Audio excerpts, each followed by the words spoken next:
investigación. Este taller surgió porque había una necesidad que se manifestó por parte de los estudiantes para el próximo simposio. Entonces, este taller se va a organizar por una parte de manera teórica. Les voy a dar las explicaciones de lo que es un resumen, las características, cómo se escribe, y después va a haber una parte práctica. Para quienes les interese, pueden quedarse para elaborar el resumen que quieren presentar en el próximo simposio.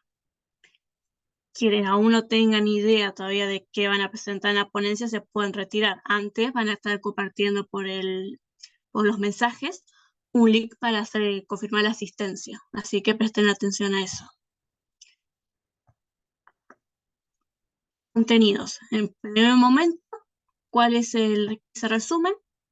Después vamos a ver la escritura de ese resumen, su estructura, su organización, las normas ZAPA y unas actividades. Todos entendemos lo que es un resumen, sin más que es básicamente sintetizar. Pero lo que a mí me interesa del resumen, o también conocido como un abstract en inglés, es la definición de que es un instrumento de decisión y un texto independiente. ¿Por qué un instrumento de decisión y un texto independiente? Porque ese resumen es lo que va a permitir que la gente lea mi artículo o se interese, mejor dicho, en leerlo.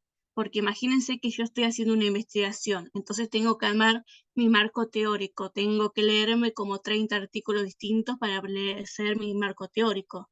No me voy a leer los 30 artículos. Voy a ir directo al resumen de cada uno de esos artículos y voy a evaluar si me sirven o no me sirven. Por eso tiene que funcionar el resumen como un texto independiente, porque a mí me tiene que dar toda la información relevante de esa ponencia o trabajo de investigación sin que yo tenga que ponerme a leer las 10, 20 páginas de ese trabajo de investigación.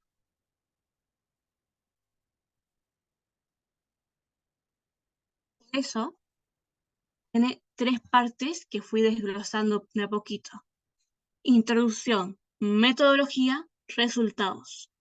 La introducción es donde decimos qué estamos investigando, cuál es el tema de nuestra investigación y cuáles son los objetivos particular y general de esa investigación que nosotros realizamos. El segundo es la metodología. ¿Cómo investigamos eso? ¿En qué nos basamos para sostenerlo? ¿Qué métodos utilizamos? ¿Qué datos recopilamos? ¿A quiénes entrevistamos? Esa es la metodología.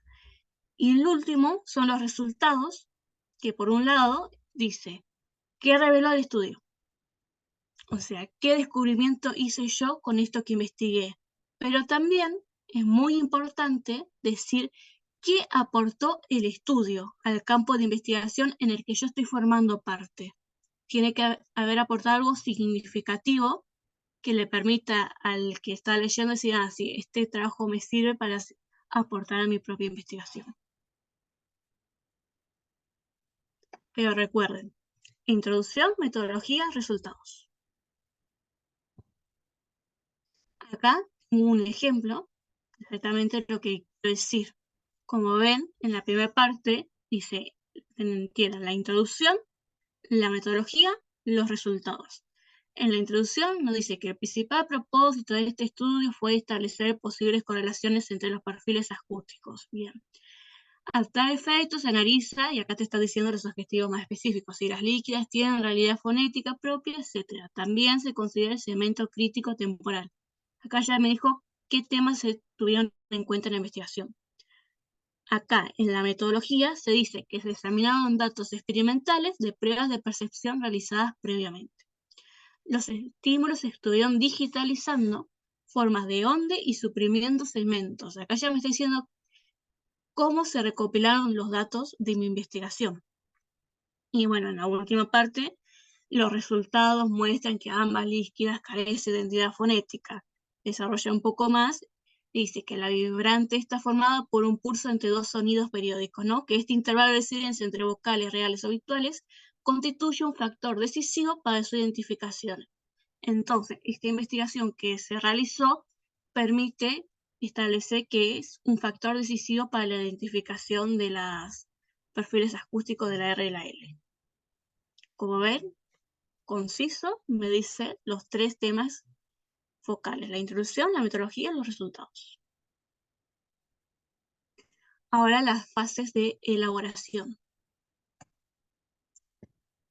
La introducción. Bueno, como dije, que debe incluir tema, objetivos, y si ustedes elaboraron una hipótesis, también tiene que estar ahí. Pero si solo utilizaron objetivos, entonces pongan solo los objetivos. Bueno, ¿cómo tiene que ser narrado? Pueden ser en el presente del modo indicativo. Acá tienen el ejemplo: en el presente estudio se analiza la relación entre la exposición a la contaminación ambiental y la salud. Como ven, está en presente del modo indicativo. O también puede ser el tercer singular o el primer plural.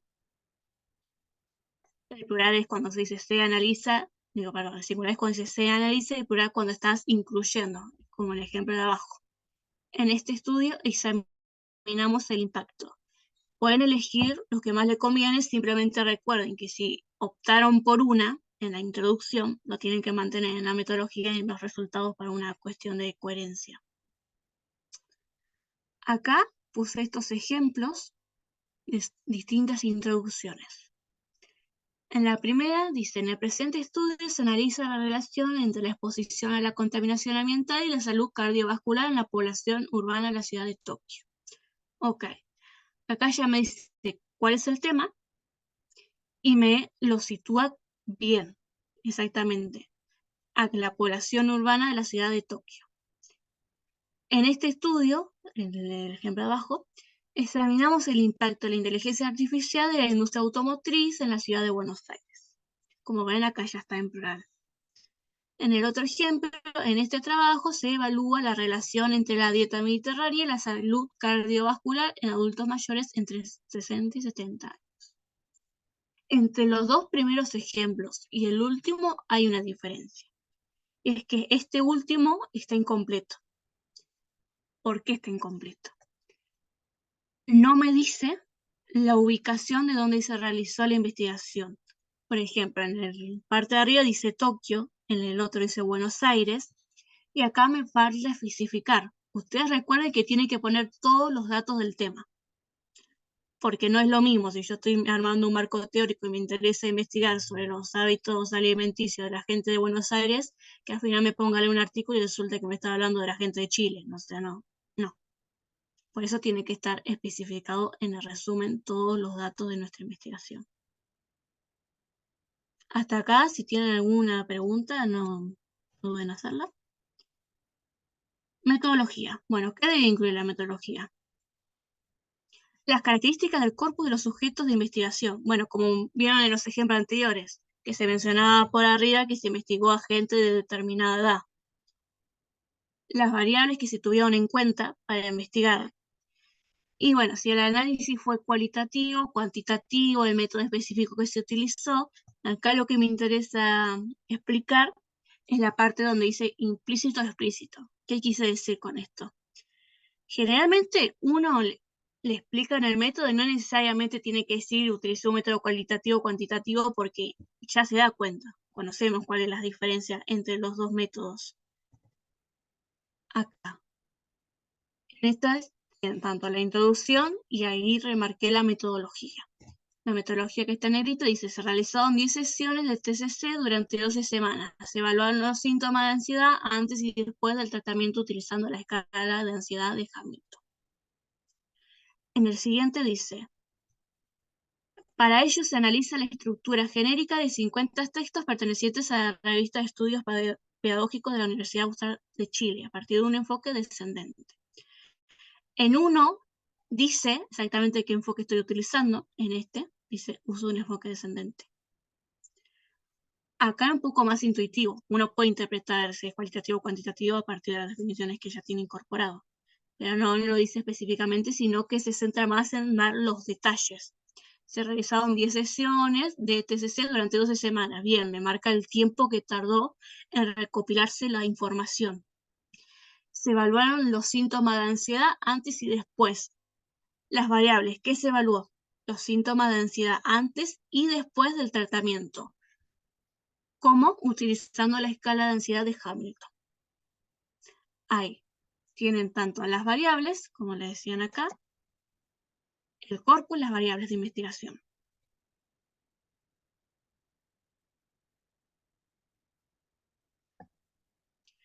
Bueno, los resultados. Como dije, los resultados tienen que decir lo que descubrí y qué aporté. Es eso. Ahí les puse unos ejemplos de cómo iniciar ese apartado en específico. Y también si hicieron una hipótesis, claramente tienen que agregar si se logró confirmar o no esa hipótesis. Los resultados permiten concluir que, los resultados corroboran que, son maneras similares, pero están buenas tener incorporadas para el momento de redactar. Este PowerPoint después va a quedar subido a la página de la universidad, por si después quieren volver a consultarlo y revisar los conceptos importantes, van a tener todo ahí subido. Bueno, acá los ejemplos, ejemplos de los resultados. Los resultados indican que el grupo de intervención mostró una reducción significativa en los síntomas de ansiedad en comparación con el grupo de control. Bueno, me dice que se descubrió, perfecto. Por lo tanto, se establece que la TCC es efectiva para tratar la TAC y debería considerarse como una opción de tratamiento. Y acá se incluye el aporte.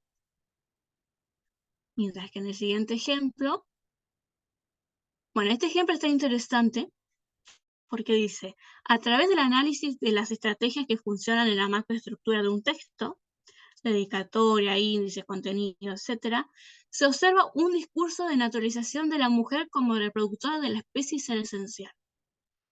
¿Por qué es interesante esta parte? Porque me juntó la metodología hasta acá, a través del análisis de la estrategia que funciona en la macroestructura de un texto, con los resultados, en una sola oración.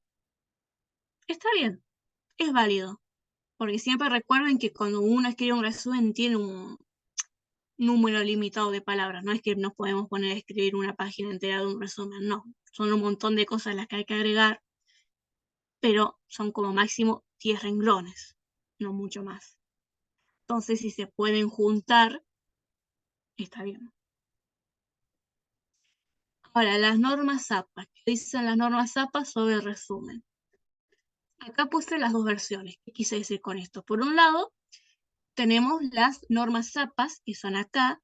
Las normas nos dicen que un resumen tiene que tener entre 150 o 250 palabras, en un párrafo sin sangría, en negrita y centralizado, en una nueva página. Acá tienen el ejemplo concreto, que dice resumen y palabras clave. La literatura juvenil debe adaptarse, como ven, está en una nueva página que está centralizado, no tiene sangría, está todo junto y las palabras clave abajo.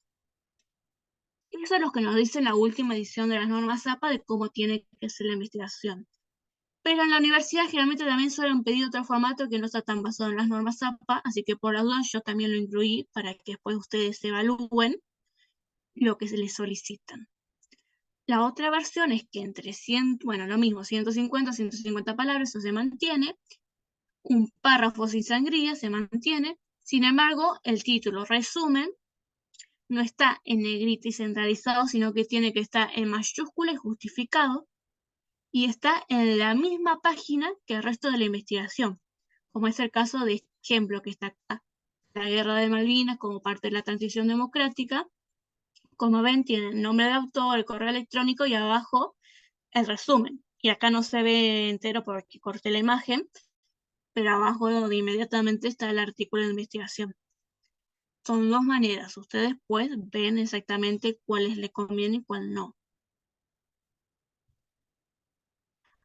Acá en el encuentro presencial es esta actividad y estaría bueno también ir haciéndola acá, que es, les voy a dar varios ejemplos de resúmenes, unos 3, y tienen que identificar cuál es el resumen correcto. ¿Cuál es el correcto? El que respete la estructura. Introducción, metodologías, resultados. Y en el resto, que sean nosotros dos, me tienen que decir exactamente qué fue lo que faltó ahí.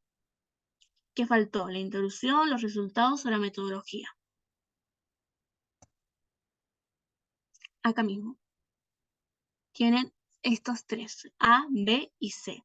Les voy a dar un ratito, unos 10 minutos nomás, para que puedan ir pensando sus respuestas y después me las van compartiendo. Y hacemos una apuesta en común para ver qué consideran.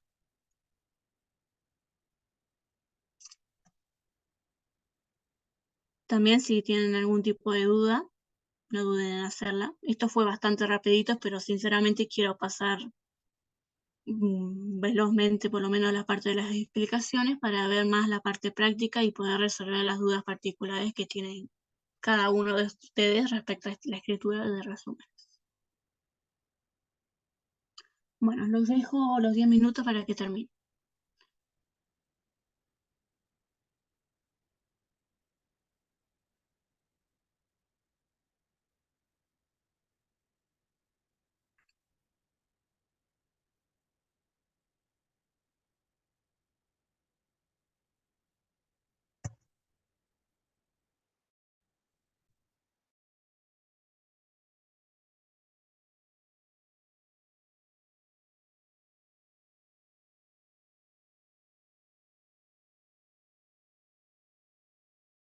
Sí, ¿no es cierto? ¿El resto opina igual que es el C? Yo coincido que para mí es el C también el más completo. Sí, Milagros, absolutamente. Bárbaro y Mariana también. Milagros, Bárbara y Mariana también contestaron. También ¿Hola? creo que no lo sé. Ahora, Hola, ¿alguno se perfecto. anima a decir por qué? Bueno, porque tiene una buena introducción, está bien detallada la metodología y los resultados también los muestra. Hola. Perfecto. Es el C. Como dijo acá la compañera, en este trabajo se determina, está bien planteada la introducción, la metodología y las conclusiones.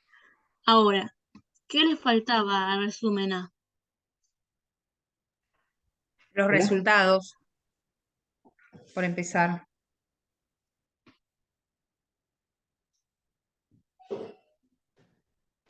Bien, Bueno, la metodología también parece. No, metodología más o menos la tiene flaca, pero está. exacto. Está ahí como mencionada un poquito al azar, como si yo de último momento me acordé y decía, ay, tengo que meter metodología. Y está. Pero lo que mejor desarrollado tiene es la introducción y después el resto se olvidó. ¿Y en la B? ¿Qué tal? ¿Qué faltó ahí? Bueno, aquí también falta el resultado de la metodología. El resultado puede ser que dice que en la última parte se evalúa el potencial del programa. El autor libre ofrece a la hora de diseñar un componente de enseñanza. Para mí falta la metodología. Bueno, pero ahí dice que se evalúa el potencial, pero no dice los resultados de esa evaluación del potencial, ¿no? Bueno, pero por ahí Por eso no yo, sé si hay que poner específicamente los resultados numéricos o lo que sea. Se va a decir, bueno, acá está diciendo que va a poner lo que... No sé, digo, qué sé yo, capaz estoy equivocado. Claro, pero mira, se dice, en la tercera parte se evalúa el potencial que el programa del autor libre ofrece a la hora de diseñar un componente de enseñanza de nociones de género.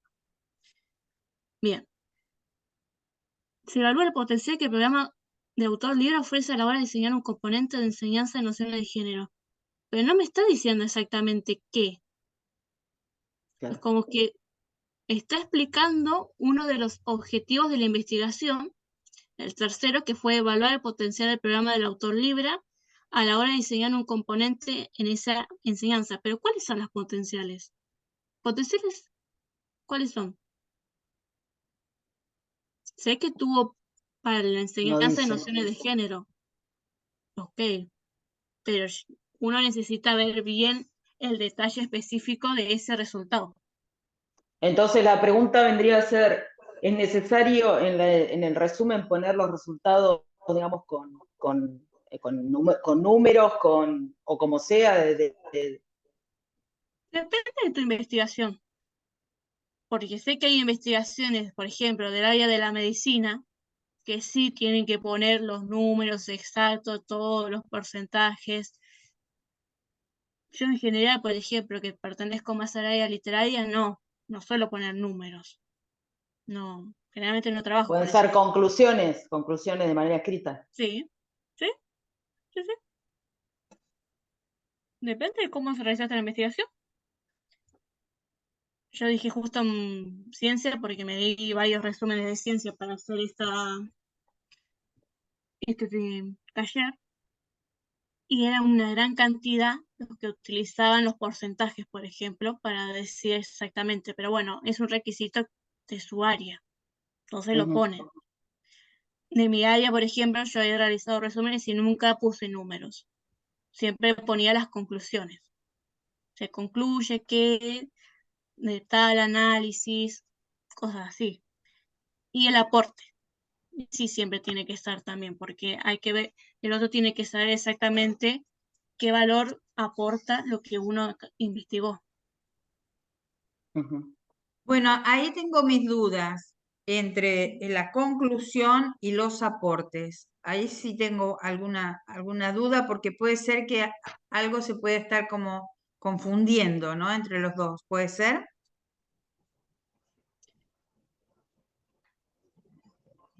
Pueden ser que se pisan entre sí, puede ser, pero en realidad son distintos, porque una cosa son los resultados y otra el aporte. Yo digo, encontré que, no sé, en base a investigación encontré resultados de que los estudiantes de 16 años leen muchas historias y literatura de terror, ¿no? Mi resultado de investigación es ese. Bueno, bien, ¿cuál es el aporte? Descubrí el aporte en específico sería que se pudo hallar lo que un sector de edad, que en este caso serían los adolescentes, tiene su interés en la lectura, qué género leen, en cuál están orientados, porque eso embarcaría otro tipo de consecuencias, porque insisto, entonces, ¿qué mercado literario consumen más los estudiantes de, no sé, 16 años? La literatura de terror. Nos permite trazar una huella en específico del consumo literario de los jóvenes de 16 años. Me lo acabo de inventar, ¿no? No hice esa investigación. Bien. Pero por eso, acá volviendo para atrás, a ver. Sí, así yo en el mismo sentido que hace la consulta, no sé quién es la que estaba consultando, yo voy por el mismo lado. En general uno pone una conclusión de sus propios datos y trata de inferir cuánto esos resultados o esa conclusión aporta al conocimiento preexistente. Exacto. Muchas gracias. De nada. Bueno, no sé si alguno tiene alguna otra duda más. Acá tenía la pregunta que estaba buscando. Por ejemplo, el resultado final dice, ¿qué reveló el estudio? Conclusiones principales, ¿qué aportó el estudio? Son preguntas distintas. Por un lado decís, ¿qué reveló? ¿Qué descubrí? O sea, descubrí entre comillas, ¿no? Y ¿qué aportó a ese campo científico que otro artículo no haya aportado antes? ¿Alguna otra pregunta más? No leí los comentarios, si hay algo acá. Las respuestas. Está bien. Hola. Bueno, ahora sí. Perdón. Sí, yo Melody. Sí. ¿Se escucha? Sí, se escucha bien. En el ejemplo que vos pusiste del que analizamos para ver qué le faltaba a las cosas. En Sí. ERA, Sí, a ver. sí, Acá. sí, en ERA, ¿es necesario, por ejemplo, que acá pongamos el aprendizaje en segundas lenguas y lenguas extranjeras, especifiquemos el lugar y las lenguas. O sea, está incompleto, sí, vimos que estaba incompleto. Pero puede ser que ¿Cómo tener que debamos especificar? completar. ¿Mm? No, perdón, Claro, ¿qué terminar. es extranjero? ¿Qué es extranjero? ¿En qué país estás para decir quién es el idioma extranjero? Sí, Claro, sí, ahí completar la falta la información. ubicación.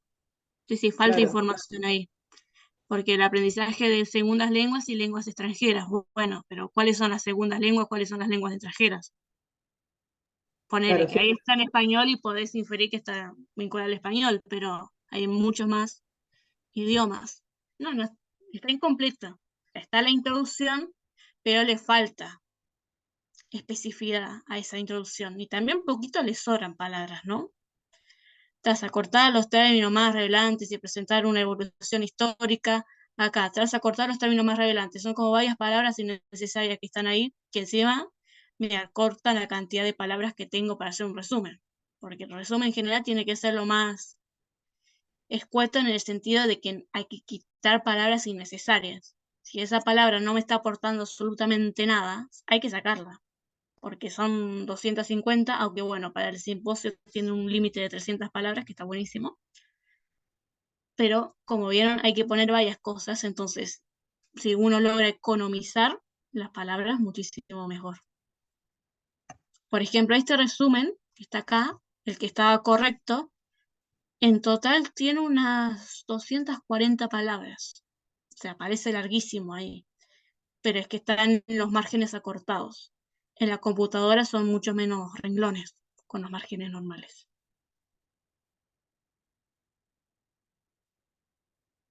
Bueno, no sé si tienen alguna otra pregunta. Sí. Supongo que O sea, si bien es un resumen donde debemos tratar de poner el objetivo o la hipótesis en el supuesto que haya, eh, es necesario tener como una cita de autoridad, ¿sí? Para afirmar nuestra hipótesis o podemos usar. cita de autoridad es que depende mucho de, por ejemplo, si vos estás usando un concepto en tu investigación de otro autor y ese concepto forma parte fundamental de tu investigación, sí, lo pones, pero generalmente lo citas de manera indirecta, ¿no? No vas a poner fulanito tal dijo que el concepto no. Mencionás el concepto y al final de esa oración abrís el paréntesis, pones el apellido, coma, año, el año de edición, cerrás paréntesis y ahí está. Igual hay más gente que suele desarrollar el marco teórico también en el resumen. Para mí no es tan importante desarrollar el marco teórico, la verdad. Si vos ya me estás diciendo bien el tema, la metodología y los resultados, es a mí, al lector le alcanza para saber si la lectura le sirve o no. No necesita saber todo el material biográfico que utilizaste. No sé si respondí tu pregunta. Sí, sí, sí. ¿Sí? Listo. ¿Alguna más?